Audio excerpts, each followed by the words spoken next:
요나서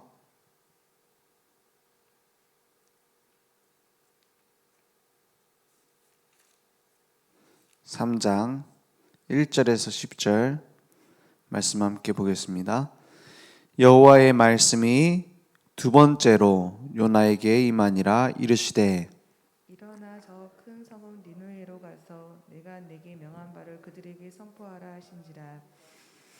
요나가 여호와의 말씀대로 일어나서 니느웨로 가니라. 니느웨는 사흘 동안 걸을 만큼 하나님 앞에 큰 성읍이더라. 요나가 그 성읍에 들어가서 하루 동안 다니며 외쳐 이르되 40일이 지나면 니느웨가 무너지리라 하였더니 니느웨 사람들이 하나님을 믿고 금식을 선포하고 높고 낮은 자를 막론하고 굵은 배의 옷을 입은지라. 그 일이 니느웨 왕에게 들림에 왕이 보좌에서 일어나 왕복을 벗고 굵은 베옷을 입고 제 위에 앉으니라. 왕과 그의 대신들이 조서를 내려 니느웨에 선포하여 이르되 사람이나 짐승이나 소떼나 양떼나 아무것도 입에 대지 말지니 곧 먹지도 말 것이요 물도 마시지 말 것이며 사람이든지 짐승이든지 다 굵은 베옷을 입을 것이요 힘써 하나님께 부르짖을 것이며 각기 악한 길과 손으로 행한 강포에서 떠날 것이라. 9절 10절 함께 읽겠습니다. 하나님이 뜻을 돌이키시고 그 진노를 그치사 우리가 멸망하지 않게 하시리라. 그러지 않을 줄을 누가 알겠느냐 한지라. 하나님이 그들이 행한 것 곧 그 악한 길에서 돌이켜 떠난 것을 보시고 하나님이 뜻을 돌이키사 그들에게 내리리라고 말씀하신 재앙을 내리지 아니하시니라. 아멘. 오늘 그 요나서 말씀의 핵심은 하나님 말을 안 듣다가 말을 들었더니 응답했다. 아니면 열심히 선교해야 되겠다. 뭐 그런 주제들도 있겠죠. 근데 가장 중요한 것은 하나님께서 하나님과 방향 맞추는 자에게 어떻게 역사하시느냐. 이 메시지 아니겠습니까? 요나가 단순히 말 안 듣는 선지자였다. 아닙니다. 오랫동안에 뿌리 내려졌던 이스라엘의 선민사상이에요. 이방인들하고는 상대도 안 한다는 겁니다. 뭐라고 얘기하느냐 유대인들이 이방인들은 지옥의 땔감이다 이렇게 말해요. 지옥엔 불이 타야 되니까는 땔감을 넣기 위해서 이방인이 있는 거다. 이렇게까지 말한다니까요. 그래서 그 중에서도 가장 그 당시 원수였던 아수르입니다. 북이스라엘이 누구한테 망하느냐? 아수르한테 멸망하잖아요. 가장 원수되는 나라 중 하나예요. 우리나라로 치면 뭐 그 목사님 얘기하신 것처럼 뭐 우리나라를 사로잡았던 일본, 일본 하면 일본 놈들이 생각난대요. 일본하고 축구하면 꼭 이겨야 되고 그렇지 않습니까? 그런 식으로 가까운 나라인데 먼 나라, 그런 나라에 복음 전하러 가라는 겁니다. 요나는 처음부터 알고 있었어요. 이 말씀을 선포하면 회개하고 돌아올 것을, 하나님의 말씀의 능력을 믿었어요. 그러니까 가기 싫다는 겁니다.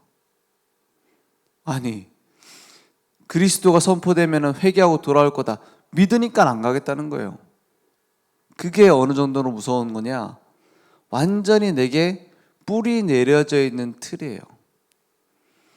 이번 주 말씀에서도 바리새인들하고 계속 얘기를 하잖아요. 세리, 창녀, 죄인들과 같이 먹고 있으니까는 예수님을 보면서 바리새인들이 뭐라 그래요?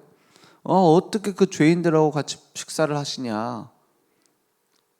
그 말은 예수님이 능력도 나타내고 메시아일 수도 있는데 유대인들은 지금도 그렇습니다. 메시아 후보에다가 여러 사람을 올려놓습니다. 저 사람이 메시아일지도 모른다. 그래서 예전에 어떤 다큐멘터리에서 나왔잖아요. 그러면 도대체 메시아가 누구냐? 얼마 전에 어떤 사람이 메시아 후보에 올라갔었는데 이런 부분들이 부족해서 메시아가 못 됐고, 지금 제일 가능성 있는 사람은 요 사람이다. 카드도 갖고 다녀요. 그 사람에 대해서 딱 그 인물 카드 이렇게 해가지고 갖고 다니더라고요. 그런 식으로 따지고 보고 있는 거예요. 그러니까 예수님을 보는 그 유대인들의 시각이 그런 겁니다. 메시아일 수도 있는데 나면서부터 병든 자를 고치기도 하고 안전병기를 일으키고 그런 능력이 나타나는데, 문둥병자를 고치고 이런 능력이 나타나는데 메시아일 수도 있는데 또 마음에 안 들어. 뭐가 마음에 안 들어요? 죄인들하고 먹고 마시고 사마리아로 걸어가고 꼭그 지키라고 해놓은 거 안 지키고 왜 저러는 거야? 율법을 폐하러 온 거냐 막 이러잖아요. 그러니까 율법을 완성하러 왔다. 1.1획도 빠짐없이 완성될 것이다 막 얘기하시잖아요, 예수님이. 그러니까 하나님이 말씀하시는 메시아하고 유대인들이 가지고 있는 메시아에 대한 틀이 안 맞는 겁니다. 그러니까 신앙생활 틀이 안 맞아요. 그럼 누가 고쳐야 됩니까? 하나님이 바꿔야 됩니까? 분명히 틀렸잖아요. 그걸 언제부터 가지고 있었냐? 처음 시작부터 갖고 있었어요. 그럼 요나가 이런 행동을 하는 것이 우리로는 어리석다, 온 세상에 복음 전폐하지 왜 저러고 있냐 라고 느껴질 수도 있지만, 그 당시엔 그게 상식이라니까요. 무슨 아수르한테 가가지고 여호와를 섬기라 하고, 우리의 신이지, 다른 민족을 치고 우리를 건져내줄 하나님이지 라는 게 상식이었다니까요. 그러니까 요나가 가서 복음을 선포한다? 하나님께 돌아오라고 말한다? 말도 안 되는 얘기예요. 그래서 요나는 당연히 안 가겠다는 거예요. 그래서 다시스로 가잖아요. 다시스가 뭡니까? 그 당시에는 자기 유대인들의 관념에는 거의 땅끝이라고 생각하는 곳입니다. 반대되는 곳을 막 가겠다는 거예요. 일부러. 그래서 물고기 뱃속에서 3일 동안 있다가 물고기가 뱉어가지고 일어나 보니까 또 하필 거기가 니느웨라. 하나님은 그렇게 완벽합니다. 하나님은 그렇게 완벽하게 준비해 놨습니다. 그 모든 세상을 멸하고 누구를 세웠어요? 방주를 만들라고 노아를 부르셨잖아요. 노아의 방주에는 없는 게 있습니다. 방주하고 배하고 다른 점이 있어요. 방주에만 있는 게 뭐냐? 뚜껑이 있습니다. 배에는 뚜껑 없잖아요. 뚜껑이 있어가지고 물이 안 들어도 딱 막아요. 그리스도 안에 들어오면 모든 죄가 들어올 수 없는 것처럼 딱 방주는 뚜껑이 있습니다. 그리고 뭐가 없어요? 방주에는 돛이 없습니다. 돛이 뭐예요? 바람 타고 가는 돛이 없어요. 물이 흐르는 대로 그냥 가야 돼요. 닷도 없습니다. 그냥 흘러간 뭡니까? 키가 없습니다. 키가. 방향 키가 없어요. 그냥 흘러가는 대로 가야 돼요. 홍수가 그치고 모든 지역이 다 땅이 된 게 아니잖아요. 만약에 태평양 한가운데에 방주가 딱 이제 홍수는 끝났는데 떠 있다. 그럼 어떻게 되죠? 뭐 손으로 저어서 나오든지 뭘 해갖고 나와야 돼요, 그죠? 언제 나올 수 있을지 몰라요. 그냥 거기서 다 죽을지도 몰라요. 홍수가 계속되고 수십 일이 지나고 몇 달이 지나고 나니까 어디에 딱 걸려요? 아라랏산에 딱 걸리잖아요. 누가 준비했어요? 하나님이 준비했어요. 요나가 물고기 뱃속에 있는데 누가 인도해요? 하나님이 인도해요. 돛도 없고 키도 없습니다. 우리 인생 마찬가지예요. 내가 뭘 준비해야 될까? 노후 준비는 어떻게 해야 될까? 내 인생 어떻게 살아가야 될까? 그리스도 안에 있으면 그분이 인도합니다. 주는 그리스도시요 살아계신 하나님의 아들이십니다 했어요. 다 끝냈다고 했습니다. 그 안에 들어오면 끝이요. 그 안에 들어오면 내 생각도 필요 없고 내 계획도 필요 없고 내가 뭔가를 준비하는 대비도 필요 없어요. 누가 준비해요? 하나님이 완벽하게. 방주 안에 들어오면 끝입니다. 밖에 들어오면 죽어요. 밖에 있으면 죽습니다. 안에 들어오기만 하면 삽니다. 그래서 우리는 어쩌면 쓸데없는 기도 제목 많이 갖고 있는지도 몰라요. 이렇게 해달라 저렇게 해달라. 다른 말로 하면 남편 빨리 돌아오게 해달라. 그럴 필요도 없어요. 하나님 정확한 시간표에 준비해 놨습니다. 중요한 건 우리가 어디에다가 방향 맞추고 있느냐는 겁니다. 내 질병 고쳐달라. 그건 하나님이 더 정확한 시간표에 준비해 놨습니다. 하나님 앞에 나오는 능력 속에 있으면 치유는 하나님 손에 있습니다. 그래서 하나님이 원하시는 것을 내가 붙들고 있으면 하나님 꼼짝 못해요. 하나님의 약점을 붙잡고 기도하는 거예요. 하나님 약점이 뭡니까? 237 나라, 세계복음화. 하나님의 약점이 뭡니까? 그 237 나라 살릴 렘넌트. 그리고 그 교회. 그 그림을 그리며 가는 겁니다. 그걸 붙잡고 있으면 하나님 꼼짝 못한다니까요. 왜냐? 하나님 그걸 해야 되니까. 그렇잖아요. 요나는 물고기 뱃속에 들어가는데 가라앉아 죽을 수가 없습니다. 왜냐? 237 살려야 되니까. 요나도 그걸 알아요. 그래서 배짱 부리는 거 아닙니까? 자기도 알아요. 하나님이 원하시는 게 이거니까 나는 죽을 수가 없다는 걸. 그렇지만 나는 그걸 원치 않는다는 걸. 그러니까 몸부림치잖아요. 아무리 몸부림쳐도 소용없습니다. 우리가 그리스도를 정확하게 알고 있다? 그 안에 들어왔으면 하나님이 끌고 갑니다. 그래서 끌려가는 선교를 했어요, 요나. 근데 그것보다 더 좋은 것은 뭡니까? 끌려가는 게 아니라 함께 가는 선교가 진짜 하나님 원하시는 거잖아요. 우리 뭐 그렇게 고생하길 원하겠습니까? 하나님이 괜히 질병을 갖다 주고 괜히 문제를 갖다 줘갖고 하나님 앞에 나오고 그렇게 하길 원하시는 하나님은 아니에요. 하나님 뭐 악신입니까? 막 고통을 주고 즐깁니까? 하나님의 자녀가 고통받기를 원하지 않으세요. 하나님은. 그런데 내 맘대로 가. 그걸 바로잡아야 될 거 아닙니까? 그리고 또 다른 이유는 뭡니까?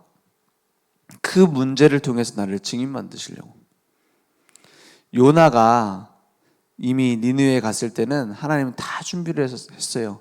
그 역사서에 보면은 이미 니느웨는 완전히 벌벌 떨고 있었습니다.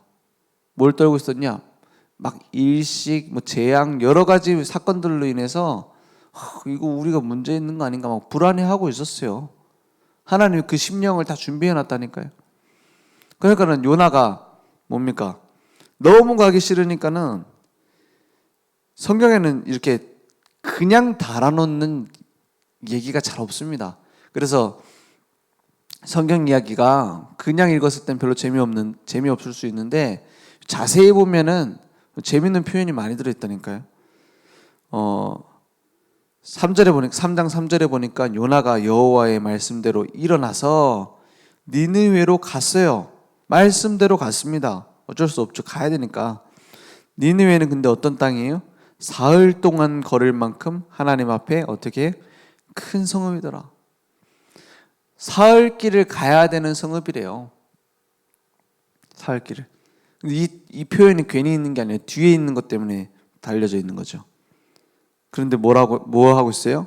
요나가 4절에 그 성읍에 들어가서 하루 동안 다니며 외쳤어요. 그 메시지도 뭐냐? 대충이에요. 40일이 지나면 니네가 무너지래. 이거밖에 없어요.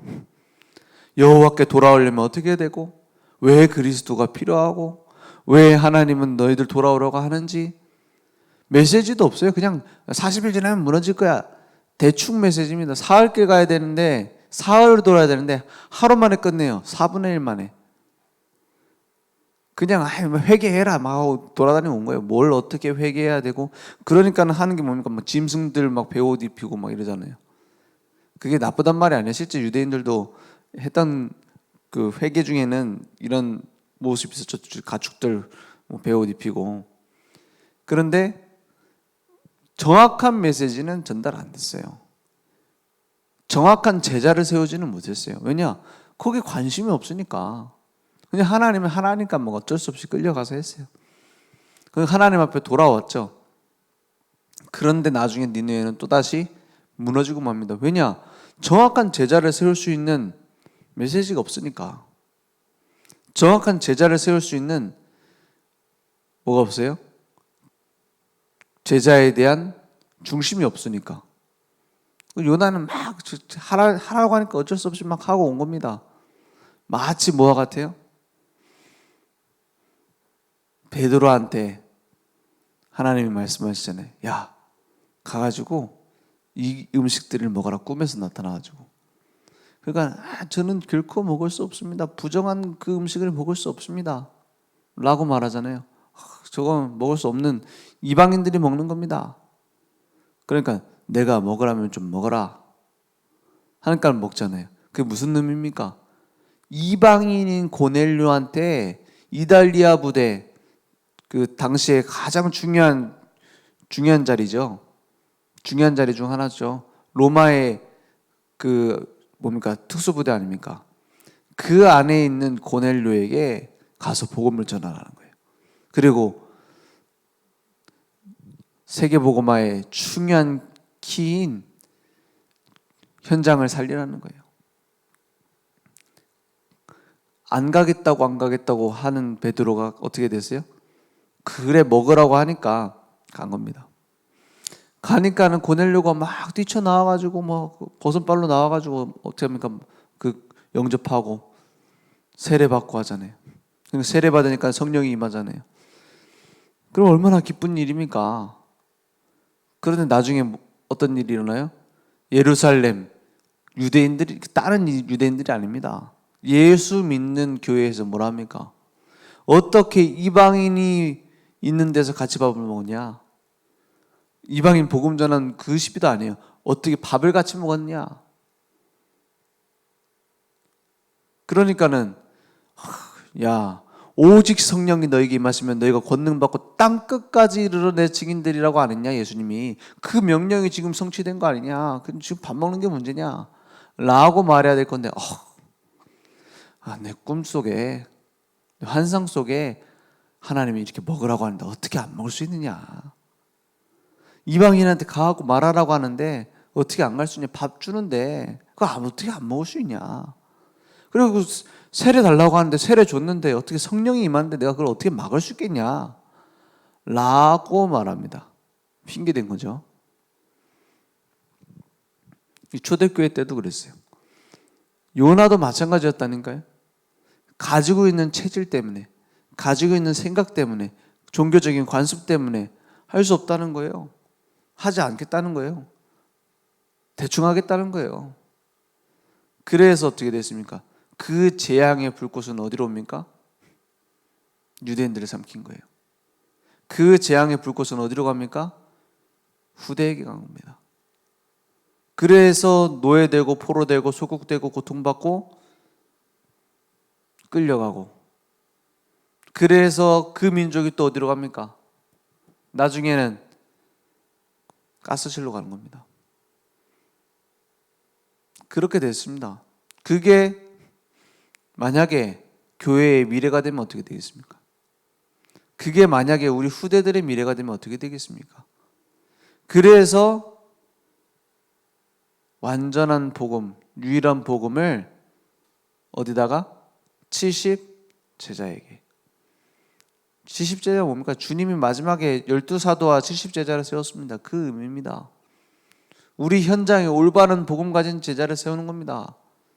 그러면 어떻게 돼요? 그 70지역에 하나님의 계획이, 우리의 능력이 아니라 하나님의 소원이, 우리의 열심이 아니라 하나님의 능력이 나타나는 겁니다. 그래서 70 종족 살리고 70 나라 살리자. 237 나라 살리자. 이게 지금 우리가 특별한 일을 하는 겁니까? 유별난 교단입니까? 아니에요. 안 하면 죽습니다.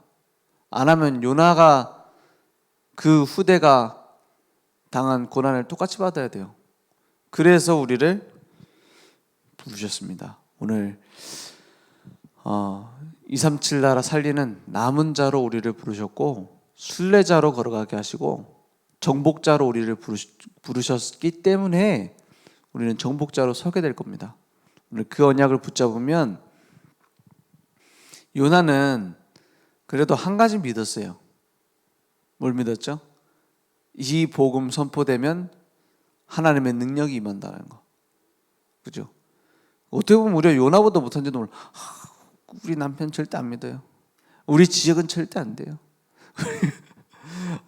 여기는 막 우상이 너무 많아서 안 돼요. 우상, 그 니누에는 우상 딴집니다. 거기에도 복음 선포되면 될 거라고 믿잖아요. 우리는 237 나라 살리자 하면서도 안 믿는지도 몰라. 요나는 안 살릴 거야 하면서도 믿고 있잖아요. 그죠? 그래서 오늘 하나님의 말씀을 믿고 나의 삶에 그리스도의 증인되어지는 응답 회복되기 원합니다. 하나님 감사합니다. 모든 문제 십자가에서 다 끝내시고 부활하신 그 능력 그대로 우리와 함께 하심을 믿습니다. 그 정확한 언약이 우리의 삶 속에 성취되어지며 증거되어질 수 있도록, 선포되어질 수 있도록 주님 역사해 주옵소서. 지금은 우리 주 예수 그리스도의 은혜와 하나님의 무한하신 사랑하심과 성령님의 내주 인도 역사 충만하신 그 은혜가 오늘 말씀 붙잡고 현장의 증인으로 237 나라 살릴 증인으로 쓰임받을 우리 모든 전도자들 머리 위에 온라인으로 모바일로 함께 예배드리며 하나님의 말씀 앞에, 하나님의 능력 앞에 서는 우리 늘 좋은 교회 현장 후대 위에 지금부터 영원토록 항상 함께 있을지어다. 아멘.